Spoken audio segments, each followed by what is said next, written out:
Assalamualaikum warahmatullahi wabarakatuh and good day everyone. I am Mr. Muhammad Azham bin Amran from SMK Padang Terap.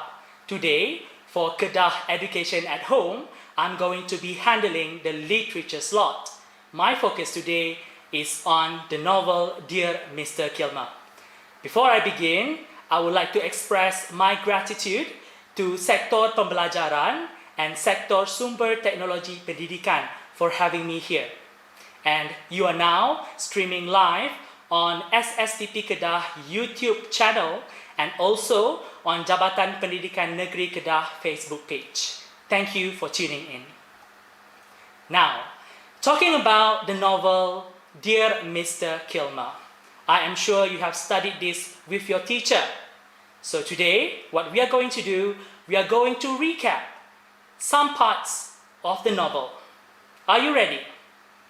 I hope that you are taking part in this live session as well by commenting in the comment section below and then discuss with your friends, write something just to participate. Alright, let's look at the first important aspect. We have to know the setting of the novel. The first important setting is the time setting. What is a time setting? Time setting is the time in which the story occurs. In the novel Dear Mr. Kilmer, the story starts somewhere before America joined World War I in April 1917. The story ended when somewhere in mid-November 1918. Alright? I hope you still remember these details. Next, let's look at the place setting. It is defined as the places in which the story takes place. As you all know, the novel primarily takes place in Turtle Lake County, Iowa in America. Several other locations mentioned in the novel are the woods, the school, and the Sherman's Tavern. The second part that you have to revise is on the characters. Before I go on, can you please list down several characters that you can remember from the novel Dear Mr. Kilmer?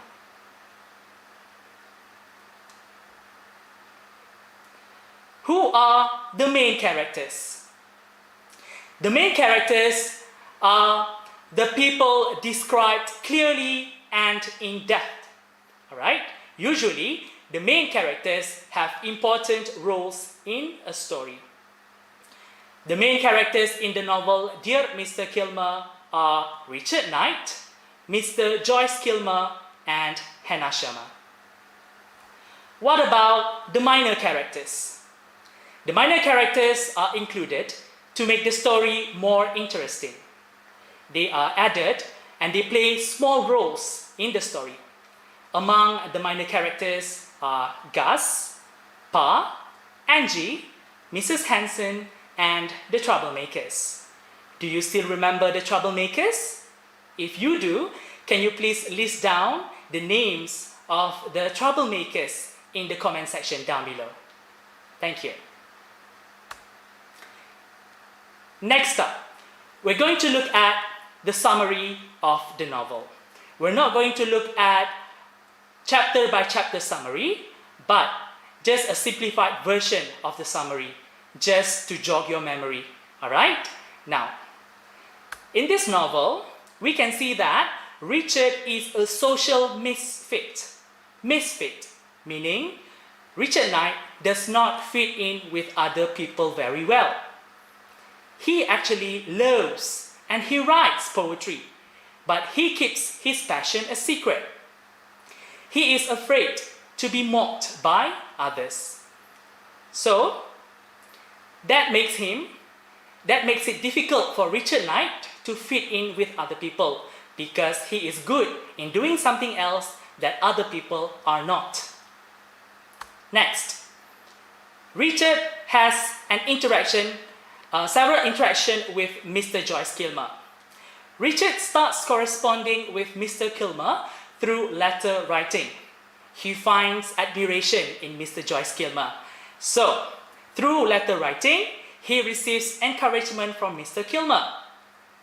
Richard gains more confidence and he believes in himself even more. That is such a good thing as well. Next, Richard also started interacting with Hannah Sharma. Hannah is a victim of prejudice and discrimination. So, Richard Knight defends Hannah in school when Hannah was bullied. In the end, they start to become good friends, and Richard Knight spends more time at Hannah Sharma's home. Towards the end of the novel, we can see positive changes in Richard Knight. The first thing is, Richard started improving his relationship with his family members, especially with his father. Also, Richard Knight can now openly write and share his poems. He believes in his passion. He is more confident with his skill. The fourth part is the themes and moral values. Let us look at the themes and the moral values because they are interrelated. Themes. Themes are usually a word or a short phrase. For example, friendship. That is one of the themes in the novel Dear Mr. Kilmer. But how do you elaborate that to become a moral value? Look at moral values. Usually, moral values is in a full sentence. It is more imperative. Look at the first theme, friendship. The moral value that we can learn from the theme is we must be friends with everyone. From this novel, we should learn to accept everybody and we should respect other people's race, religion, culture, and belief system.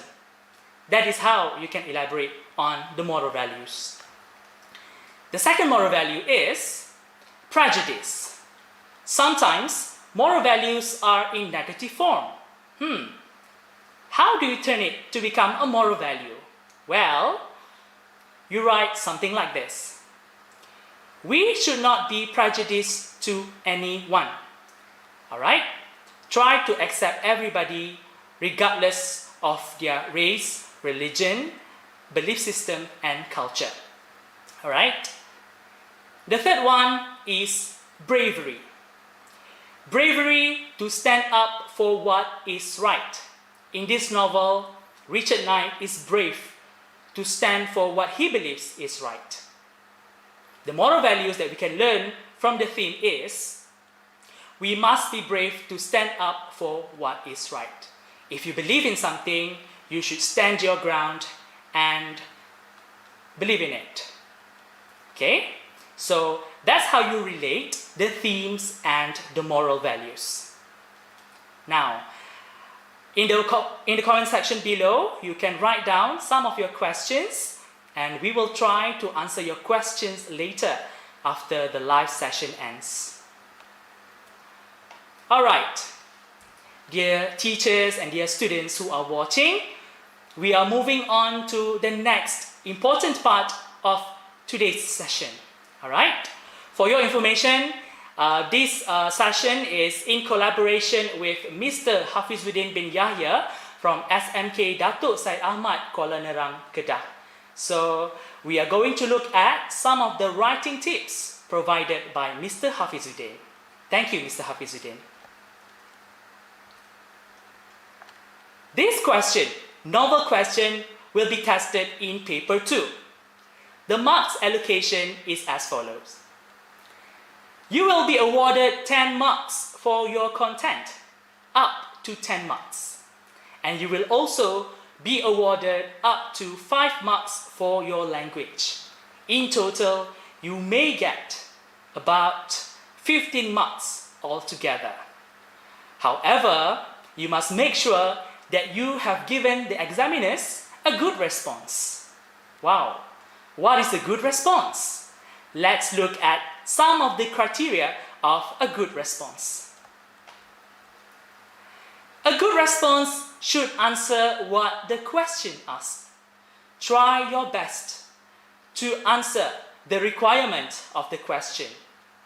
This is what you should look into in answering the novel question.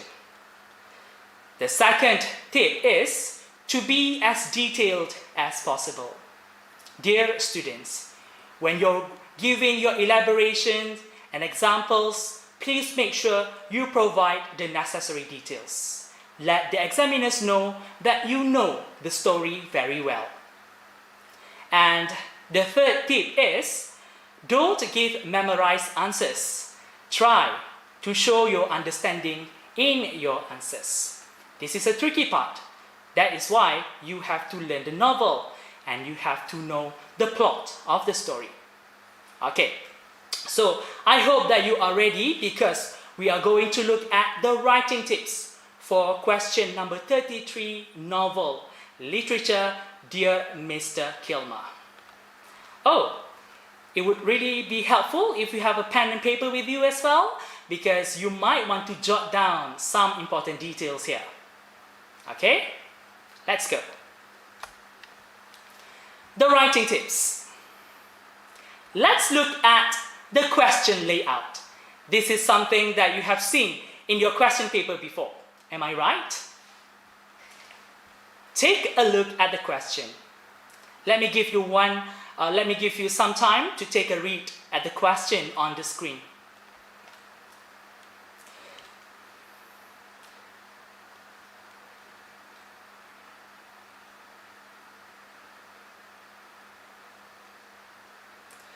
So usually, the parts highlighted in blue will always be the same. Alright? You don't have to worry about the parts labeled in blue. What you have to look into is the parts labeled in red. That is the requirement of the question.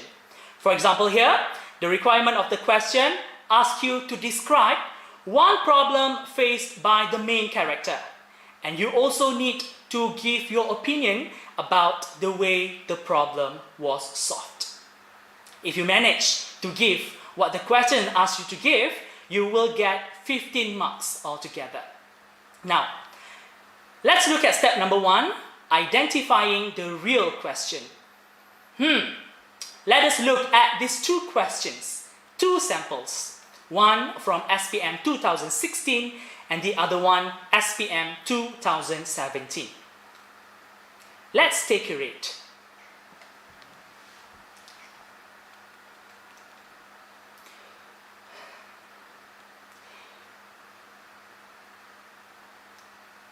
When you look at the two questions, you will see that the parts underlined in red are instructions. That is the same thing. That is just the instruction. So, you don't have to worry about that because it will appear like that in the question.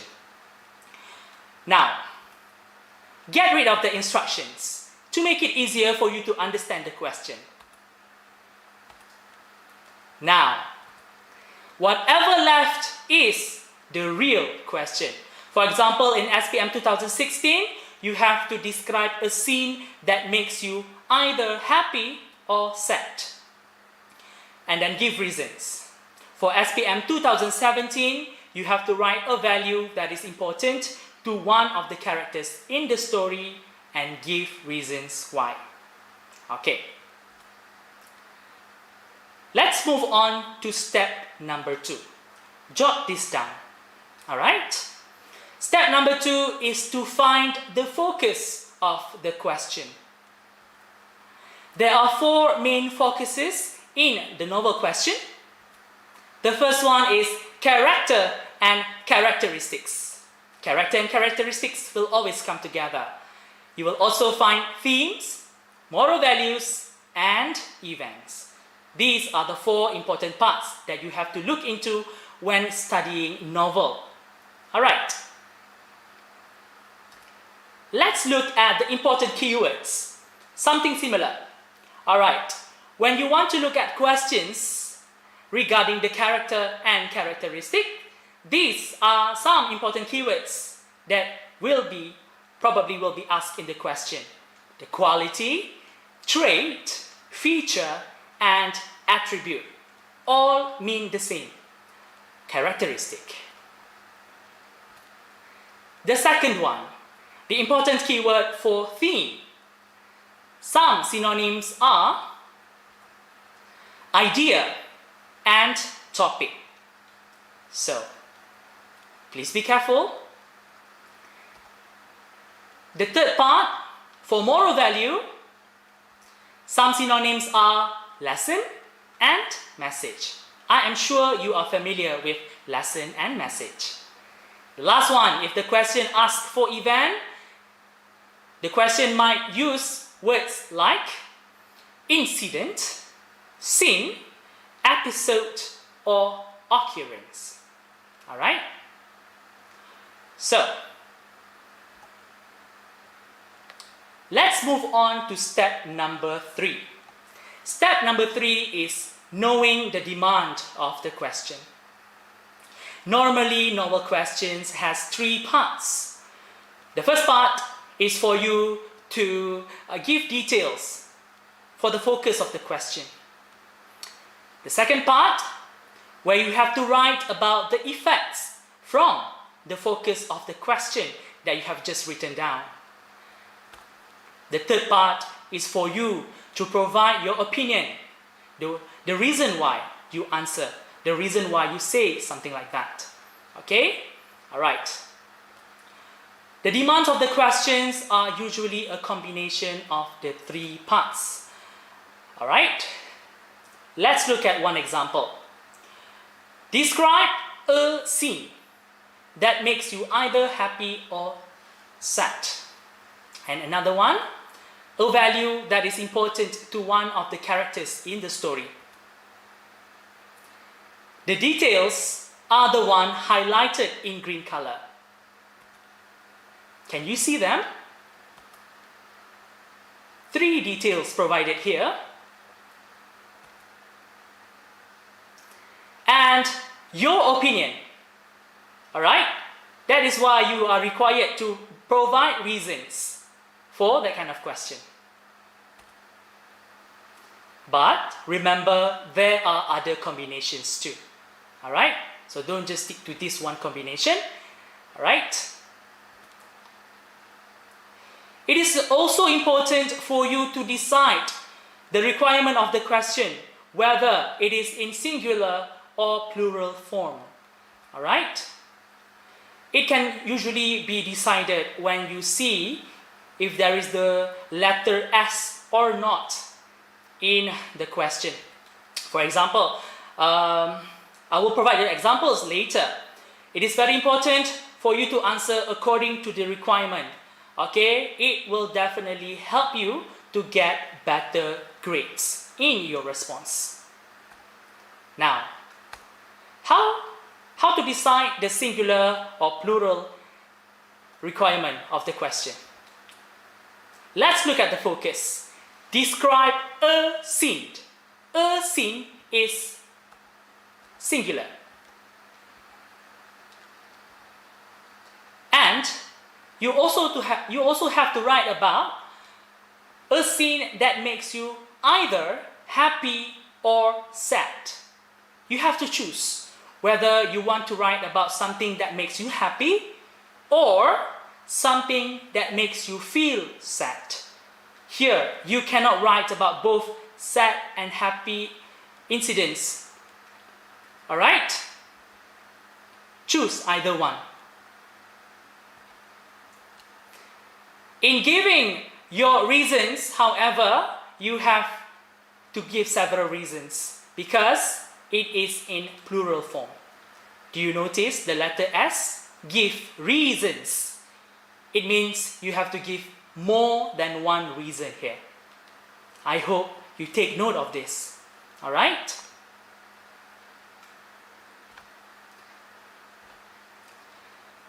Alright.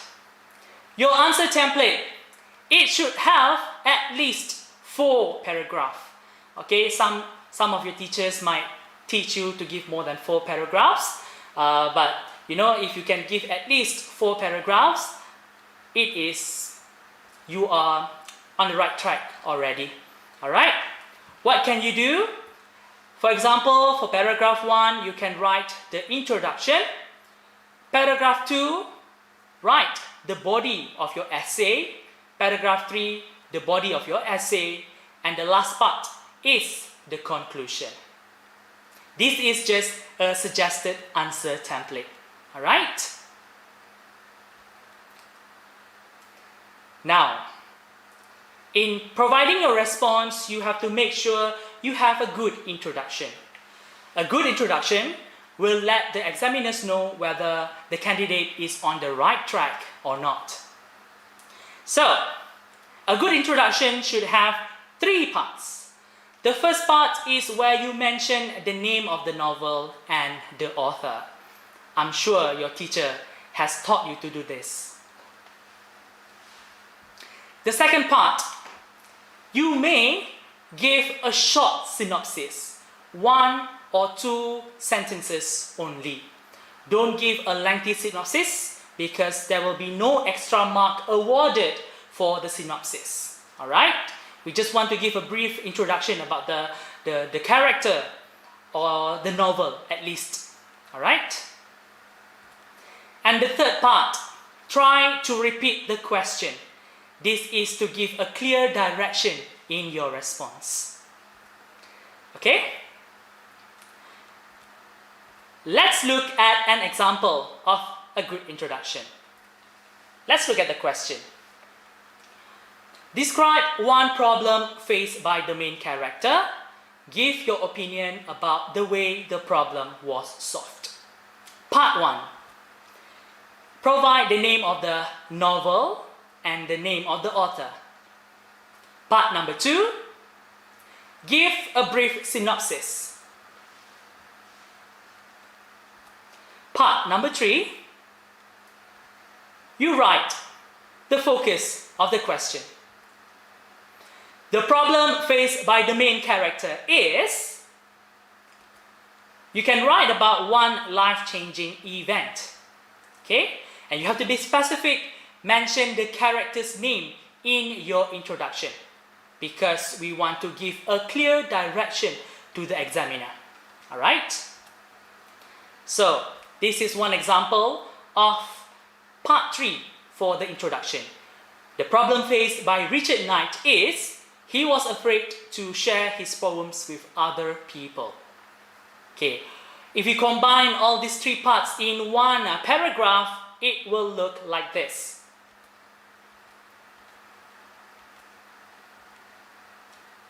Alright, this is the sample introduction. I'm sure you are able to come up with something better than this. Am I right?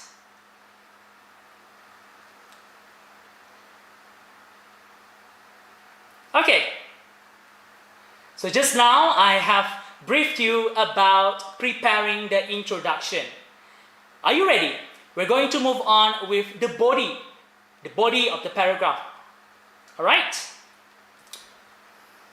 The body is a tricky part to answer as it is the part that determines how good is your response. This is the most critical part that you have to look into. Alright? You answer the details. You direct your response to the focus of the question. Okay? And you need to also provide the effects or the focus of the question. And you may also want to give your opinion. Alright? Depending on the type of question, there are actually 2 types of body paragraph that you may prepare for your response. If the question asks you to describe only one event, you should use strategy 1. Write separate paragraphs. Don't worry, later I will help you to illustrate how to write a separate paragraph. For strategy 2, writing identical paragraphs, especially when it is asking about basically the same thing, or when you have to give several reasons related to the focus of the question. Alright, I think you are familiar with strategy number 2, writing identical paragraphs. Now, let us look at strategy number 1, providing separate paragraphs. So, this is how you prepare your response. For paragraph 1, you describe the event. Remember, we are still discussing the question that I have shown you earlier. Alright? Part 1, you mention your answer, the event. Alright? And part 2, describe the event in details.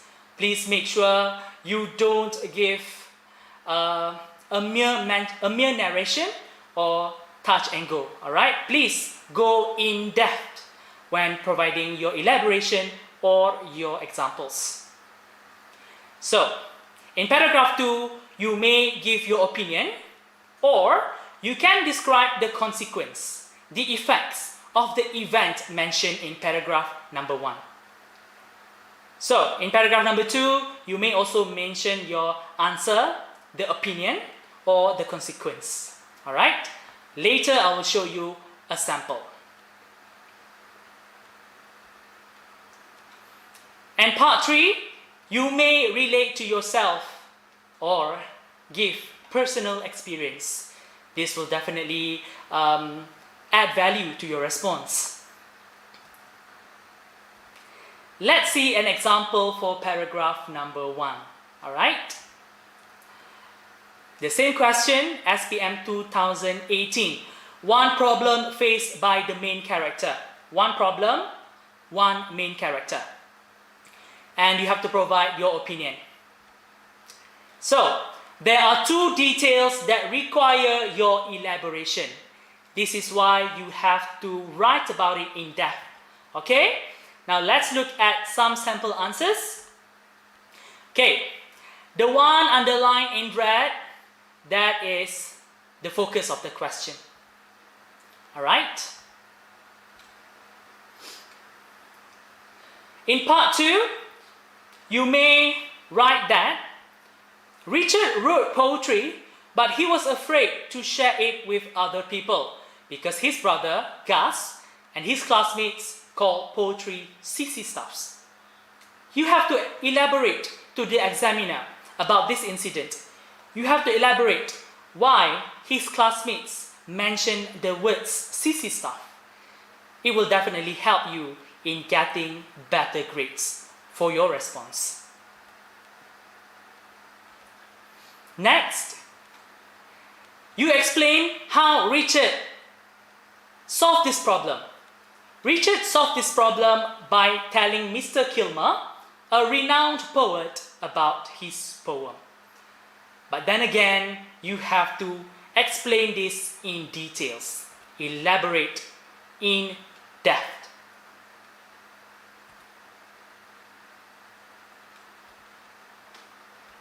So, this is what paragraph 1 should look like.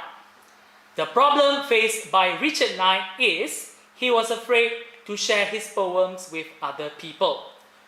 Richard wrote poetry, but he was afraid to share it with the other people because his brother Gus and his classmates called poetry sissy stuffs. That is why Richard hid the poems he wrote in a drawer because he did not want anyone to find out about the poems. Richard solved this problem by telling Mr. Kilmer, a renowned poet, about his problem. Mr. Kilmer praised Richard's poem and encouraged him to share his poems with others. Right?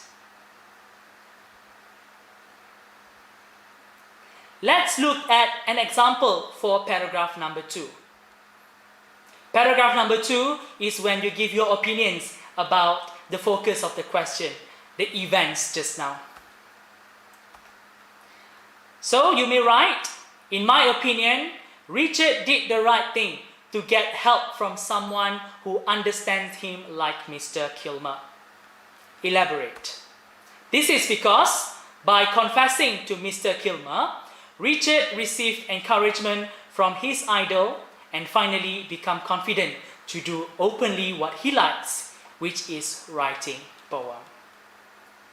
Alright, you are not done yet because in part 3, you have to write your personal experience. This is one example. I have been in Richard's situation. I was weak in mathematics and I asked my friend to help me with my homework. Now I am doing better in math. So that is one way for you to relate Richard's situation to your own personal experience. I hope you are clear with this part. So this what would part 1, part 2 and part 3 look like in your response. If you are not able to copy down the answers, don't worry, I will share you the PowerPoint slides later and I will tell you how you may get the videos of the PowerPoint presentation later in the comment section.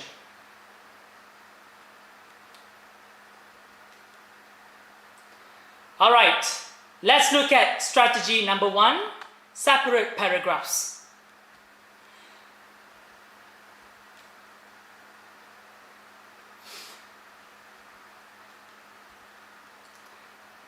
Okay, strategy number 2, let's look at identical paragraphs. Other types of question normally ask for a list of answers with suitable evidence. This is when you are required to provide several paragraphs of responses which are actually identical to each other. This will definitely make your life easier. Alright. Identical paragraphs must have these 3 parts. The first part, when you mention your answer, the topic sentence. The second part is when you describe the evidence. And the third part is when you give your personal response or your opinion. Alright. Let's look at example for paragraph 1 by using SPM 2009 question. One character that you dislike and give reasons why you dislike him or her. Part number 1. You write the reason why you dislike Richard. You dislike Richard because for you, he is selfish. Now, elaborate on the incident. Elaborate on your answer in part 2. This is shown in the novel during the hunting party when Richard purposely missed shooting the buck he was supposed to kill as his first kill. Alright? Elaborate this further by providing details of the event. This is one example of an identical paragraph.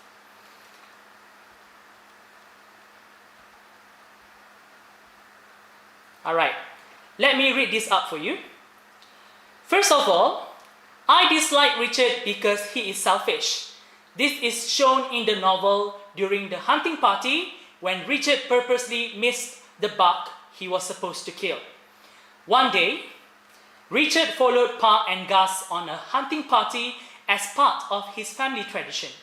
Richard was supposed to kill his first deer as a proof that he had become a man. However, Richard hates violence, so he purposely missed the shot and let the buck run away. This is one example.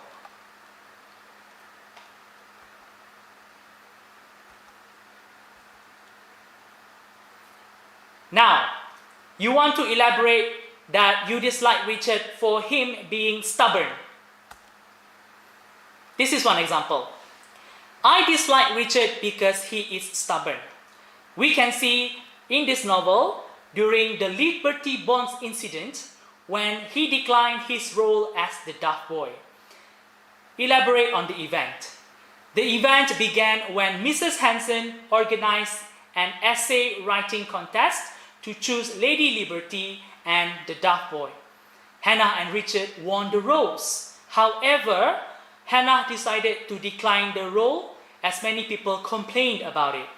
To show his support to his friend, Richard also declined his role. This incident made Pa not happy with Richard.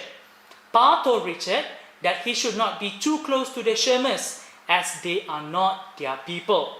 But Richard once again defended the Shermers. This is another example of an identical paragraph.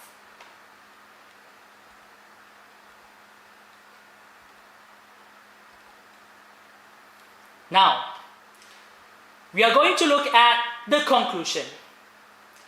What do you need to do to give an impactful conclusion? Remember, you have worked hard to prepare a good introduction, good body of paragraphs. Now you have to take care of the conclusion. The conclusion should have two parts. Part 1 is where you repeat the thesis statement from the introduction. And then you include your opinion and your hope. Alright, I am sure your teachers have taught you well as well. Okay, so let's look at one example of a conclusion for strategy 1, separate paragraphs. In part 1, you write, in conclusion, Richard was afraid to share his poems, but he solved it by confessing to Mr. Kilmer, who encouraged him. This is just one sample answer. Okay, that is the thesis statement from the introduction just now. Alright, and then the one underlined in red is the answers or the topic sentence in the body. This is for you to stand your ground. Alright, include as well your opinion. Okay, you think Richard is admirable because he was determined to solve his problem by getting help from Mr. Kilmer. That will be your personal view, your personal response. You can also give your hope. For example, I hope I can be as determined as Richard to solve problems I face in life. That is also a good addition to your conclusion.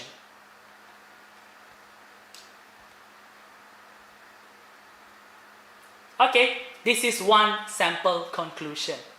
You may refer to this in the PowerPoint slides that I'm going to share with you later.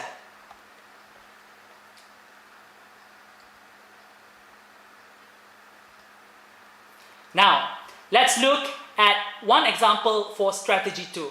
Remember, strategy 2 is when you write identical paragraphs. Include part 1. Include the thesis statement from the introduction. This is why providing a good introduction will come in handy in your response. The one underlined in red is the answers or the topic sentences that you want to elaborate, that you want to state in your conclusion. In part 2, include your personal opinion as well. For example, here, Richard should not be selfish and stubborn when he has to deal with other people. That is a personal view. You may also include this one, your hope. I hope I would treat other people better by not being selfish or stubborn like Richard. You may give your personal view, or you may write your hope and your opinion.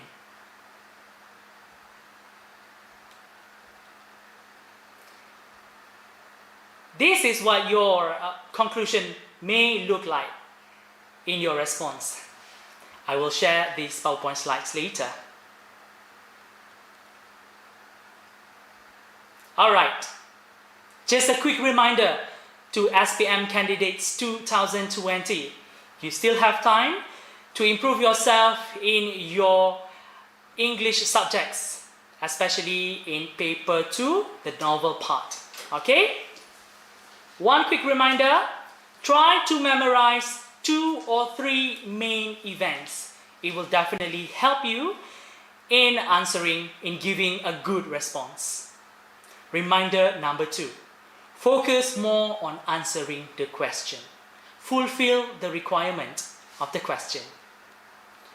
Reminder number 3, try to write in your own voice, not from the text. And one important reminder, you will definitely be awarded marks if you give your response. If you write something, you will definitely be rewarded. So please, don't leave this section blank. Try to answer the question by using the topics that has been shared, by using the tips and techniques that have been shared. And try to stick to the original plot. Don't create your own story. I know some candidates like to do this, but it will definitely not be helpful. Okay? Alright? So, SPM candidates 2020s, we have come to the end of our live broadcast today. Before I end this session, I would like you to fill in the feedback form. It has already been included. Check your comment section. Please write your feedback for us to improve ourselves better. Okay? And I hope that the tips and techniques that I have shared with you will be beneficial in helping you to get good marks for your novel section. Alright? I would also like to express my gratitude, especially to my mentor, Mr. Hafizuddin bin Yahya from SMK Datuk Syed Ahmad. Okay, thank you for your help, for your guidance, and for your input. Also, special thanks to my head of English language panel at SMK Padang Terap, Madam Rosnah binti Syari. Also, special thanks to Madam Sharon Tati binti Mokhtar from SMK Changlun, and Mr. Muhammad Azur Afizi bin Ahmad Rosdi from the University of Edinburgh, Scotland. Thank you for your guidance. Thank you for your input. I really appreciate it, and hopefully it will be beneficial for the candidates. Now, this is where you can get to know more about the tips and techniques that I have shared before. Go to YouTube channel Hafizuddin Yahya, and you may see several other notes over there. Alright? Be sure to subscribe, to like, and to share the videos to your friends as well. So, once again, I would like to thank Sektor Pembelajaran and Sektor Sumber Teknologi Pendidikan for inviting me here today to speak about the literature novel Dear Mr. Kilmah. And I would like to wish you good luck and all the best in your examination. And thank you so much for being with us today, and have a good day, everyone. Thank you.